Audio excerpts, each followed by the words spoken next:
Today's podcast is brought to you by Audible.com. Get a free audiobook download and 30-day free trial at audibletrial.com/wakeupcallpodcast. Over 180,000 titles to choose from for your iPhone, Android, Kindle, or MP3 player. So go to audibletrial.com/wakeupcallpodcast. That's audibletrial.com/wakeupcallpodcast to get your free audiobook today. Hello and welcome to the Wake Up Call podcast. Today I'm speaking with Mr. Frank Karsten about his book, Beyond Democracy, Why Democracy Does Not Lead to Solidarity, Prosperity, and Liberty, but to Social Conflict, Runaway Spending, and a Tyrannical Government. Mr. Karsten co-authored the book with Karel Beckman, and the book is now available in 22 languages. Mr. Karsten is the founder of the Mises Institute in the Netherlands, and of the More Freedom Foundation. You can follow his work at the book's website, beyonddemocracy.net, as well as at mises.nl, that's mises.nl, and at freeprivatecities.com. You can find him on Twitter at Frank Karsten. That's at Frank, Karsten. For more information, please see the show notes page for this episode at wakeupcallpodcast.com/democracy. Frank, welcome to the show. Well, thanks for having me, Adam. Yeah, well, thank you so much for joining me. So we'll be discussing a controversial subject today, so that's always a good thing to do. But with the presidential election recently taking place in the United States and all sorts of pundits and media figures praising democracy and questioning whether the election was held in alliance with democratic principles, I think it makes sense to take a step back, and look at democracy and reevaluate the concepts. And of course, this isn't specific to the United States, but that's foremost on a lot of people's minds at this point. But there's a French presidential election going on, all sorts of other democratic elections taking place. But let's take a step back and reevaluate democracy. And I always like to start out with definitions. So let's start there. What is democracy? Well, it does have many definitions, but I'd like to define it by, having everyone having an equal vote to the democratic process in the elections, and there are temporary or intermediate elections, generally every 4 years, and the winner gets to decide what to do. And the problem is that democracy is equated with so many other things like prosperity and peace and tolerance and all other good things. And I think that is incorrect. You have democracies that are very poor. The biggest democracy in the world is India, and it's full of corruption and has experienced a lot of poverty. Whereas you have non-democracies that are more prosperous, like Hong Kong, and quite peaceful too, and orderly. So to equate democracy, as many do, with all the good things in life is I think wrong. If you do so, you have to explain why the process of the elections and one man, one vote leads to those results. And I think they don't lead to these results. Actually, it leads to the opposite of it. It leads to social conflict, as we could see during the election year in this year and in 2016. And it leads to economic stagnation, not prosperity, and runaway government deficits, as we can see all around the Western world. So, and I explain in the book why that is, why the principles and dynamics of democracy lead to these negative effects, like centralization and loss of liberty, corruption, bureaucracy, stuff like that. All right, and I definitely want to return to some of those subjects in a little bit, but let's take a step back. I obviously mentioned the book title in the introduction, Beyond Democracy, and then the very lengthy subtitle. But I'm guessing that a lot of people listening to this are probably not familiar with your book. So can you just give a broad overview of your book as well as some information on why you decided to write this book. Well, I was let's first start with the last question. Why did I write the book? I did write it with my co-author, Karel Beckman. And the reason was that I was a firm believer in democracy when I was a teenager. And up till 15 years ago, I still was. And actually, I didn't know much about it. And I thought, then I read the book by Hans Hermann Hoppe, Democracy, the God That Failed. And that changed my view on this. But I thought that wasn't a very accessible book for the average person yet to learn about these ideas, why democracy fails. And that's why I wrote it. And also, the structure of the book is that we debunk 13 myths on democracy, like democracy would or is supposed to equate liberty, and we explain why this is not true. It's quite obvious, actually, for me, but to most people, they still feel like they're free just because they can cast a vote every 4 years, which is very strange. And then we explain why it leads to these negative results. And in the third part of the book, we come up with a better structure of society based on individual liberty, which does not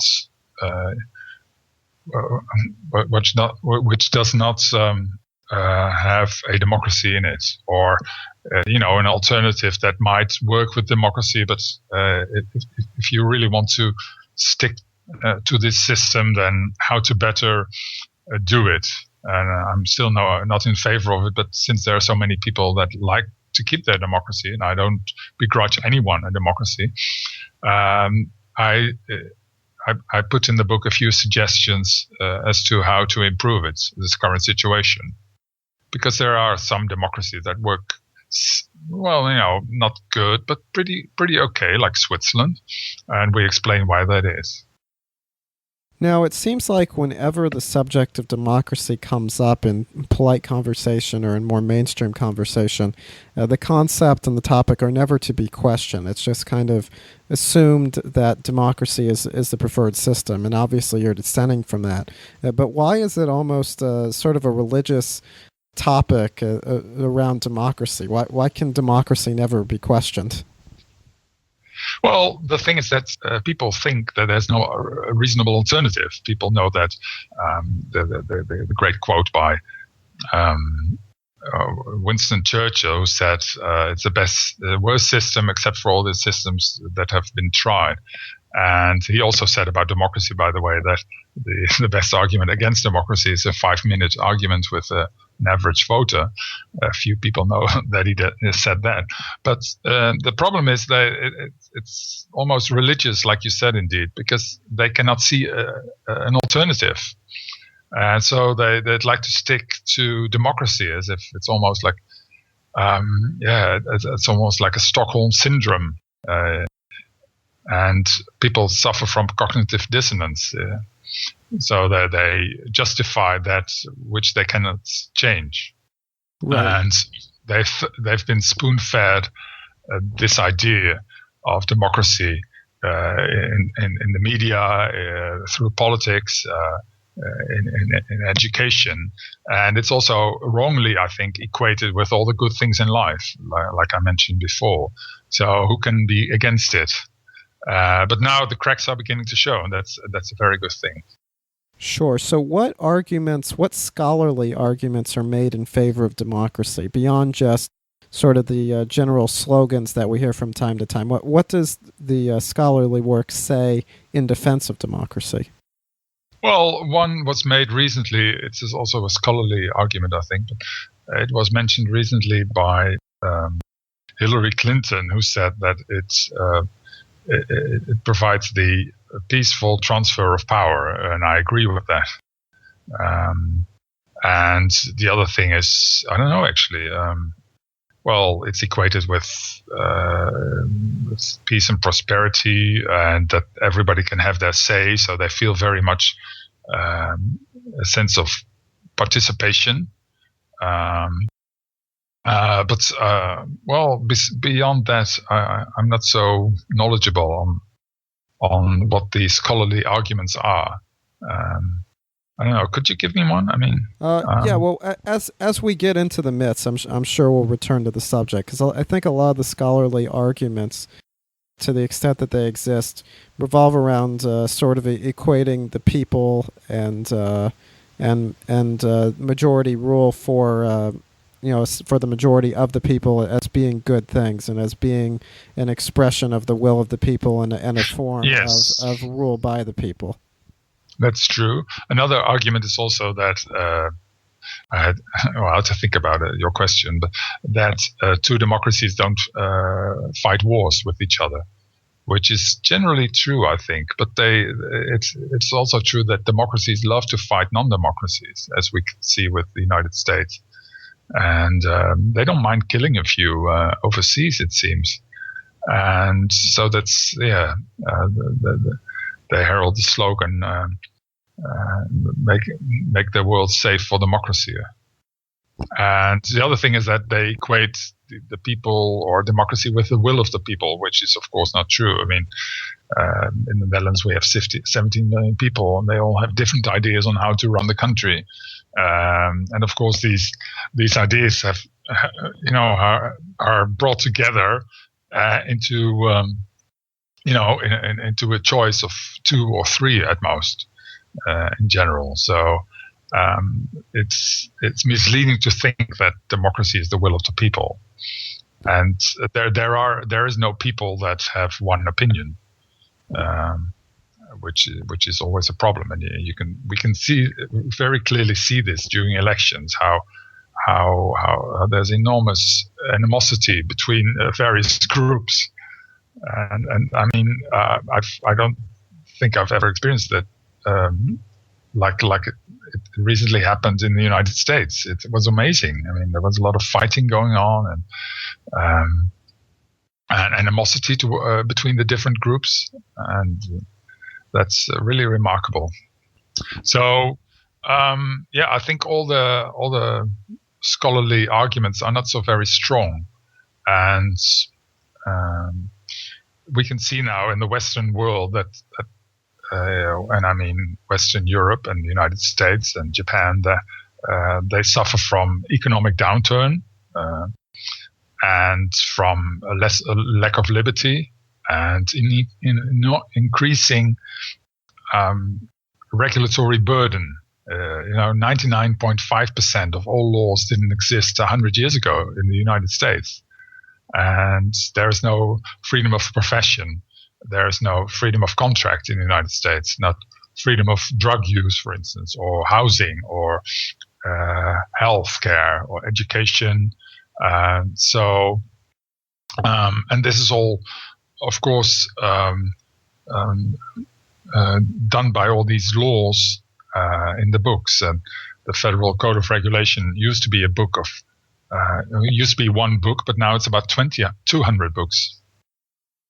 Yeah, and we'll get into this a little more when we get to the myths momentarily, but one more topic I want to get to before then, and that is the connection between collectivism and democracy. Now, this is something that you discuss in your book, and if you stop and think about it for a moment, then it becomes quite clear that there are very direct links between the two concepts. But can you flesh out that a little bit and explain the connections that you see between collectivism and democracy? Yes. Democracy is the idea that we can and often must decide on virtually anything in society collectively, and that decision should be followed by everyone, also the people who are against it. So the individual is subordinate to the wishes of the collective, just as with communism and fascism. In fascism, there was no election, but the alleged needs of the collective needed to be followed or pursued, whereas the individual should be subordinate to those needs. And so no money or no property and no liberty is safe from a majority rule in principle. And they say, well, we have a constitution that protects the rights of the minorities, but this has proven to be false, as we could see with the United States, which had a very strict constitution, far stricter and far more limited than, for instance, that of the Netherlands. And they misinterpret it, they ignore it, they amend it, and there's little you can do as an individual citizen or as the electorate. So the role of the state is continuously growing in democracies, and this can be clearly seen in almost any democracy. Like I explained, the role of governments in the United States has increased by a huge margin, and this is continuing. They bring out new laws. They enact new laws every year, and thousands of pages are written on micromanaging our lives. So this is a very collectivist idea, and that's why progressives and social democrats love it so much, because democracy is a giant redistribution machine, and they love redistribution. And this redistribution is not necessarily from the rich to the poor, but it's always from the productive to the non-productive, from the hardworking to the lazy, and from the powerful or from the non-powerful to the powerful, as we could see with the bailout of the banks, for instance. But still, with progressive, you can hardly say anything wrong about democracy and this redistribution, despite the fact that they should also see that Obama didn't mind fighting some wars in foreign countries and dropping bombs and redistribution of money to big finance. So yes, it's a very collectivist idea, and the United States Socialist Party also had written on their website that democracy. What did I have to think about it? They equates. Oh yeah, I remember now. Democracy is and socialism are one and indivisible. Yes, that's what they wrote on their website. And the other thing is that Karl Marx also allegedly said that democracy is the road to socialism. And we can see that process going on after, you could say, 100 years of democracy in most Western countries. The role of the state has grown enormously. Sure. Now let's get into some myths. And of course, we've touched on a few of these already, but let's dive in a little further. And the very first myth that's covered in your book is the notion that every vote counts. So we hear this all the time, every vote counts. But what's the truth about that idea? Well, voting hardly counts, and I would advise people not to vote because it's better to get a beer or somewhere. Your vote only counts when there is a tie, and there's never a tie. And the other problem is that the vote, the weight that your vote carries is so, is negligible, and you have a bigger chance of dying in a car accident on the way to the voting booth than your vote having any influence on the outcome of the elections. So, but of course, this is one of the great myths that the politicians like to spread, because if people don't go voting anymore, and the numbers are generally declining. The voter turnout is decreasing in the last few decades. But of course, it justifies their authority if many people go and vote. They say, well, if they have a large turnout, they say, well, people seem to agree with what we do. And so I would say, well, it's better not to vote, then that undermines their legitimacy. Now, on the subject of your vote only counting if it's a tie. It's possible in a very small town or a very small jurisdiction that's the case, but in elections that involve millions of people that cover larger jurisdictions, it just doesn't happen. I took a look at this a few weeks ago to try to get an exact count on this, and I was only able to come up with, just from a quick glance, 2 races in the entire history of the United States where a statewide election was decided by 2 or fewer votes. One of those was in the 1800s, and the other one was decided by 2 votes, and after several recounts, they decided to go ahead and redo the whole election anyways. So that even when it does come down to just a couple of votes, it still might not count. They might redo it anyways. Yeah, and it's of course a very raw deal. I mean, what they actually say is, okay, you have a negligible influence on the outcome of this decision, and in exchange, you have to follow what the others tell you to do, and your money belongs to others. But you have a very minuscule influence on it. Of course, this is a very bad deal. Normally, if you would think about it, you would say, well, I don't want this deal. I don't want to be part of this. But of course, we were forced to be part of it. And therefore, people say, well, let's make the best of a bad situation. But voting doesn't really have any influence. So that is really a problem. But more and more people seem to realize this. So that's a good thing. Right. Now, another myth that always comes up when along with democracy is this idea that the people rule. And of course, we've touched on this already.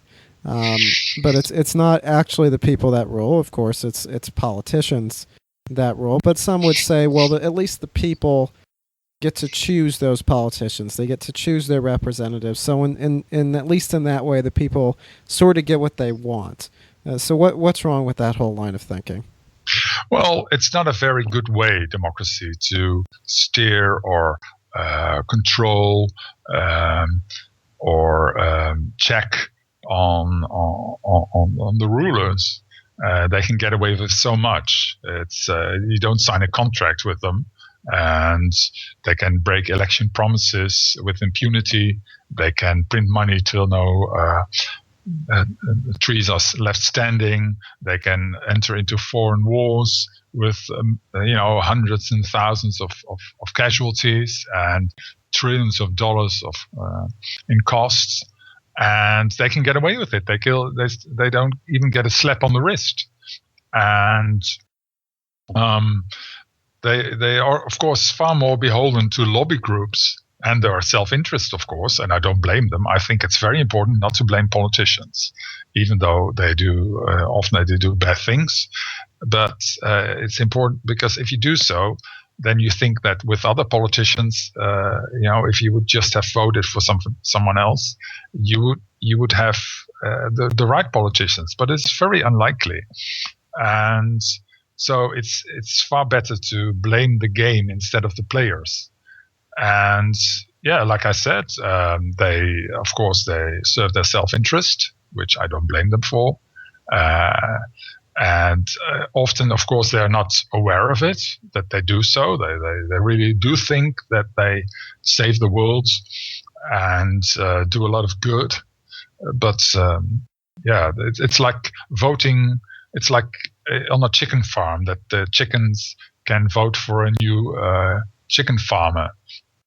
And of course, the chicken farm has the same interest, namely his wallet.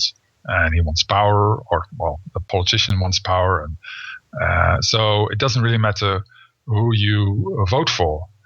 And of course, the ruler can select some chickens that will have preferential treatment and that can oppress other chickens.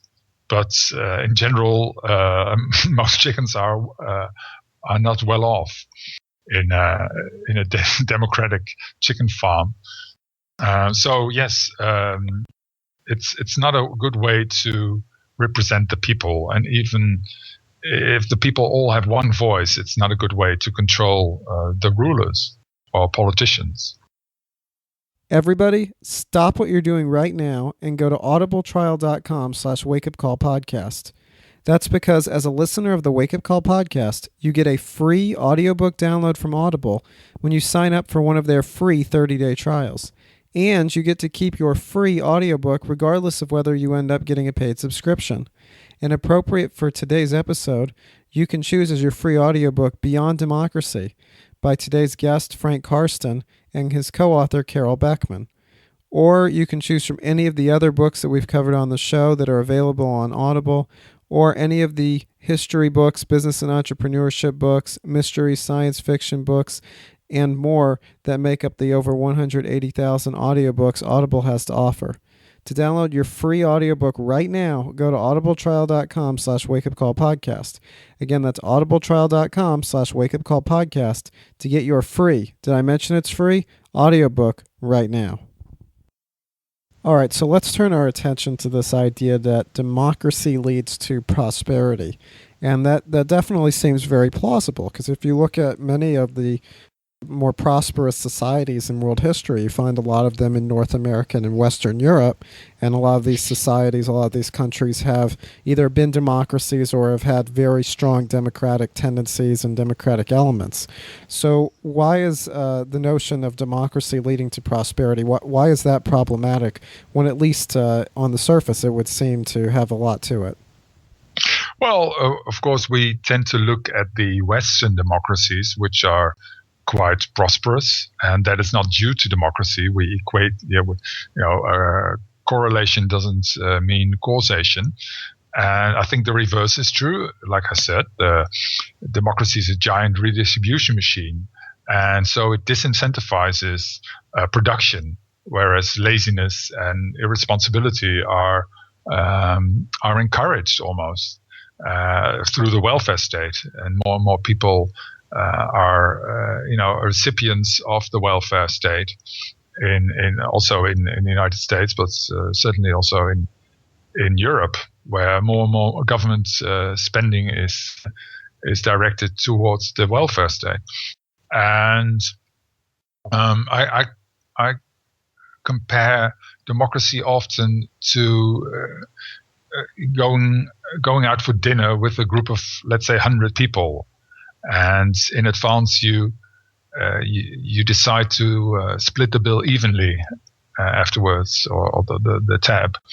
And of course, everyone has a very strong incentive to order that rather expensive dessert of 10 euros, for instance, or $10, because everyone knows that you would only have to pay 10 cents for it.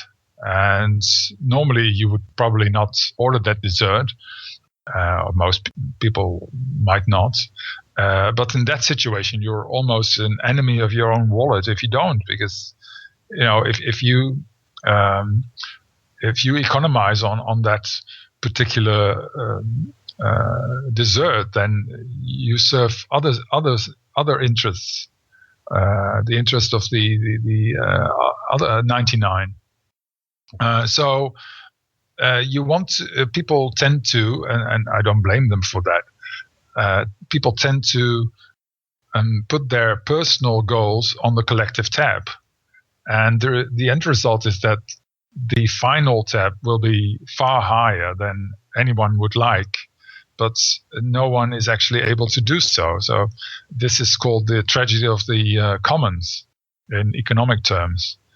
And the other thing I would like to say on this subject is that you have a lot of democracies that are not prosperous, like India, and the counter argument to that is often that say, well, that's not a real democracy. But in that case, you can always win, because you say, well, only a successful democracy is a true democracy in a way. And well, you can say anything about any system then. But the economic decline is enormous in the Western world. We think of the current recession, but it's been going on for half a century already. The economic growth used to be 6.5% in the 1960s in the Western democracies, and it gradually decreased to about 1% or 0%. whereas in Hong Kong, for instance, or Singapore, you still have growth figures of 3-4% or even 5%.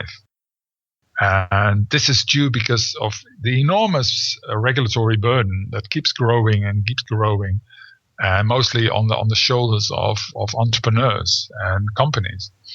And the other thing is that in that century of democracy in the Western world, we've seen the percentage of government spending as a percentage of GDP increase from 12% in somewhere around 1914 to about 52% currently. So of course this incentivizes production. All right, now 2 more myths that I want to get to before we take a quick look at some alternatives and we wrap up.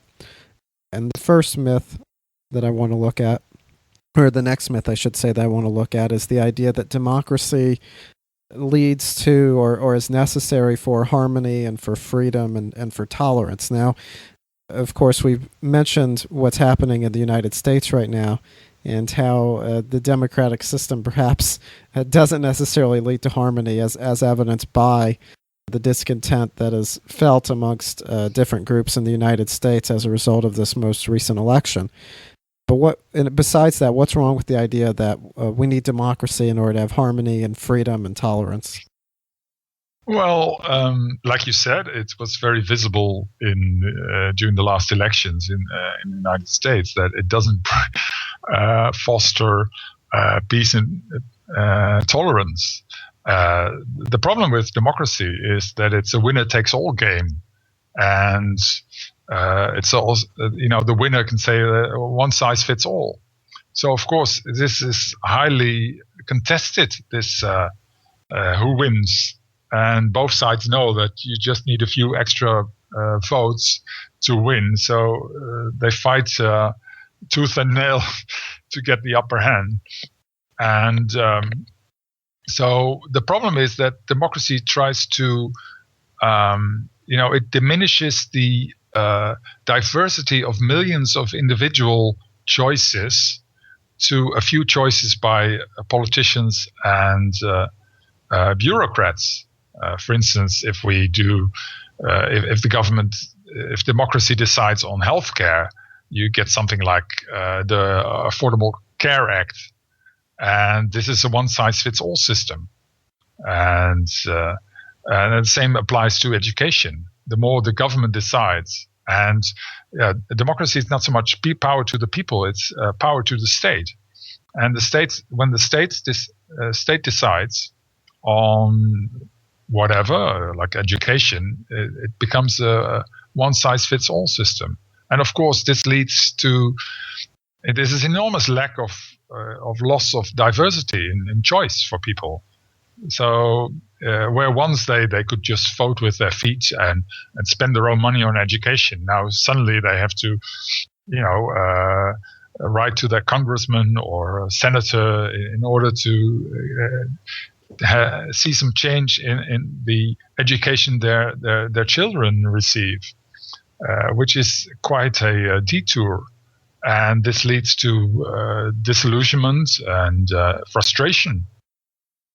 Sure. Now, one more myth I want to get to, and you've already discussed this one a little bit, but I think it's a very important one, so I want to direct our attention to it for a little bit longer. And that's this idea that democracy promotes peace and it helps fight or reduce corruption. So what's wrong with that idea about democracy leading to peace and less corruption?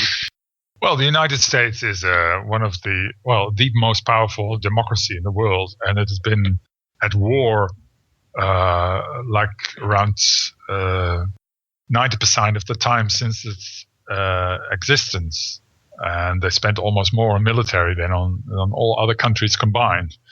They arranged coups and regime changes in many countries. They have invaded quite a few countries, so they're not quite peaceful. And the other thing is that it leads to corruption because, it can be clearly seen in countries like India, but such a country was corrupt in itself probably before democracy too. But it leads to a lot of power for politicians and bureaucrats. And of course, when you want something which you would normally be able to have in a free world, you would have to go through a bureaucrat. And possibly you would try to bribe him, otherwise you wouldn't get it. So since there's a lot of power to the state, it pays to be corrupt, or for a bureaucrat. And of course, this is not always a bribe, but it's also like lobby groups, or it's it doesn't necessarily have the name of corruption, but there's a lot of corrupt things going on, as with Goldman Sachs or other companies, and I can hardly blame them. This is just the way the system works. If you centralize power, then you get corruption, and there's a lot of shady deals going on, of which we hardly know. Right, and not to defend Donald Trump necessarily, but one thing that he did say during the presidential campaign was that in order for him to be a successful businessman, he pretty much had to write checks to various politicians and try to influence different politicians, because the way this system is set up, it's almost necessary to play a part in the corruption. Yes, indeed, quite true. So, all right, so let's talk about some alternatives then. What do you view as some good alternatives, some better alternatives to democracy and to what we have right now? Well, the basic thing about democracy is that you vote with your pencil, and that is not a very good thing to get what you want. In the market, we vote with our feet, and that fosters peace and prosperity. Suppose we would decide democratically on what bread the baker should bake, and there's just one national baker. And of course, people who have different tastes than you do, they would become your enemies, and there would be a lot of demonstrations, petitions, protests, and frustration about this. So I think the best way to deal with it is to create a market for governmental services. And but if you want to stick to democracy, then it's better to have small democracies where you can vote with your feet, because it makes democracy irrelevant almost if you have small democracies. And that's because if the minority doesn't like what politicians do, they can just say, "Oh, I'll move to another city and get a different policy, get different politicians," and so that is a good thing. And if we can submit governance to the discipline of the market, that would be a good thing. So I would like to replace elections with contracts. No one in this world, pretty much no one, has a contract with their respective government stipulating what they would have to pay and what they get in return. They can just, change the laws unilaterally, and you have nothing to say about it. They can say, "Well, yeah, you paid your premiums for insurance X or Y, and but sorry, there's no money anymore, and we spend it all, and no cigar for you." Of course, this is a horrible system, and they would never get a customer for it in a free market. But governments can get away with it. So if we submit governance to a market where people can just be customers instead of citizens, that would be an enormous improvement. There would be far less cost. There would be focus on budget discipline instead of overspending, what most governments do now. Of course, they have a short-term interest, so they know that whenever they borrow something, the politicians that do so don't have to pay it back. They know that their successors will have to do so, who in turn have the same perverse incentive. And so, for instance, a more decentralized democracy is Switzerland. It is also a bit eroded now because there's more and more central authority, but still there's a lot of tax competition between the various cantons, a bit comparable to provinces or states, and they have a lot of autonomy in the area of healthcare, education, and taxes, and they compete, which is very good. So that Swiss companies they don't have to travel far to have a different tax regime, for instance. And I think that would be an acceptable way forward for many people who love democracy. But the negative trends that I described earlier, they also apply to Switzerland, where there's continuous centralization of power, taxes are rising, the regulatory burden is growing. So the best way to deal with oppressive governments or governments that tax too much is to provide a safety valve, and we have that safety valve in markets, which is the right to start a new company, and anyone can do that whenever there is a demand for it, apparently, or whether then there's a cartel or a monopoly asking too high prices and too poor service. Providing too poor service, and in a governmental sphere, this would be like secession. If you don't like the government you're currently subjected to, then start your own government. And when we allow companies to offer those governmental services, like Free Private Cities Ltd is aiming to do, then the service can increase and the cost can decrease, and individual liberty can be reinstalled again.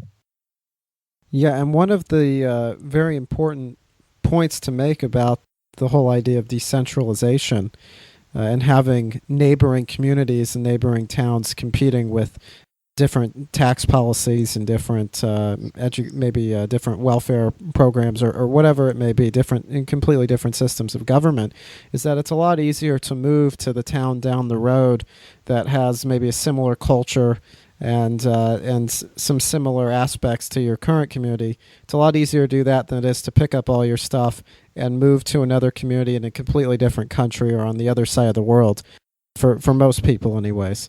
So that's quite true. Yeah, so that's definitely a point in favor of that system. But one last question I want to ask you before we conclude.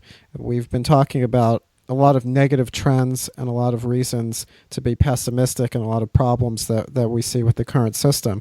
But why should we be optimistic? Why should we be hopeful and optimistic about the future, and why should we believe that the future is going to be quite bright? Well, for various reasons. I think the truth wins in the long run, and falsehood wins in the short run. And of course, also in the long run, new untruths are made up. But if we look at the history of humanity, we see an increase in liberty. I mean, we don't have slavery anymore, and we have rights for black people in the United States, for instance, whereas in the past they didn't have them. And we have rights for women, which is good, equal rights then. And so there is progress. And in the 1930s of the 20th century, we saw the rise of the totalitarian ideologies. And in the last 30 years, there has been a tremendous increase in human liberty, although not enough. But we could see that with the fall of the Soviet Union and with the liberalization of China. And that is, of course, something we don't experience in the West. But even in the West, we've seen increasing taxes and government interference, but it's still a mixed bag. And for instance, we saw the liberalization of air traffic and communication with telecom industry. And also the other thing is that the internet is our enormous, our great ally. It's working with us to spread our ideas. And that is a fantastic thing. Freedom-loving people should love the internet for that. And we've been growing as a movement, I think, and continue to grow. So there are reasons to be optimistic about that. Sure, and it's a lot easier for people in different parts of the world to communicate with each other. You and I probably would have had a much tougher time arranging this conversation just a handful of years ago than now. Indeed. Where you just need a computer and a Skype connection and you're all set. It's much easier, and also we're seeing improved living standards. People are living longer, so there are all sorts of reasons to be optimistic as we move forward, and that's a good way to end this, because I know a lot of the times the topics that come up on this show tend to be a little scary and a little pessimistic for people. So I always, when possible, I like to try to turn things in an optimistic direction, at least towards the end. So, all right, well, thank you very much for joining me, and if someone wants to learn more about democracy and about the topics we've been discussing today, or someone wants to follow your work, where would you direct them? What do you recommend they take a look at? Well, they could take a look at beyonddemocracy.net and freeprivatecities.com, of which I'm a spokesperson. And regarding your optimism that you mentioned, I recommend reading The Rational Optimist by the great Matt Ridley. He really changed my view on many topics and made me more optimistic about humanity and the world. Okay, great. Well, that's obviously a lot of stuff to remember, so the easy way to find it all, the easiest thing to do is just remember the show notes page for this episode, which is very simply wakeupcallpodcast.com/democracy. And of course, links to beyonddemocracy.net and Free Private Cities and the Hoppe book, Democracy, the God That Failed, The Rational Optimist. All of those links will be there. Mises Institute in the Netherlands as well. So wakeupcallpodcast.com/democracy is the place to go. The show notes page for this episode. Of course, there will also be links to the book that we've been discussing, Beyond Democracy. So wakeupcallpodcast.com/democracy is the show notes page for this episode, and I want to direct everyone there. And I also want to encourage people, while they're on our website, to subscribe to the show on iTunes or Stitcher, your preferred podcast, and also to rate and review the show on iTunes, as well as to sign up for our email list. And your subscription to a podcatcher and your signing up for our email list will ensure that you can get all the episodes and not miss any, and get them quickly too. So on that note, Frank, thank you very much for joining me today to discuss a topic that I guess we're not really supposed to question it, and it's super controversial to do so. But whenever a topic is so controversial that you're not supposed to question it, then that probably means that it's at least worth revisiting. So thanks a lot. In light of what's been going on in the world, what better time to do this than now? So thank you so much for joining me, so we can take a look at democracy and ask some questions and see what conclusions we come up with. Great. Thank you very much. All right. Well, thank you.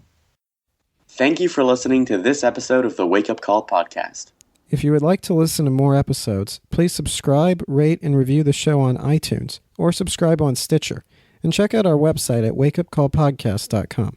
There you will find show notes pages and comment sections dedicated to the show. You can also email us at contact@wakeupcallpodcast.com if you're interested in being interviewed for the show or have any other suggestions. Thank you.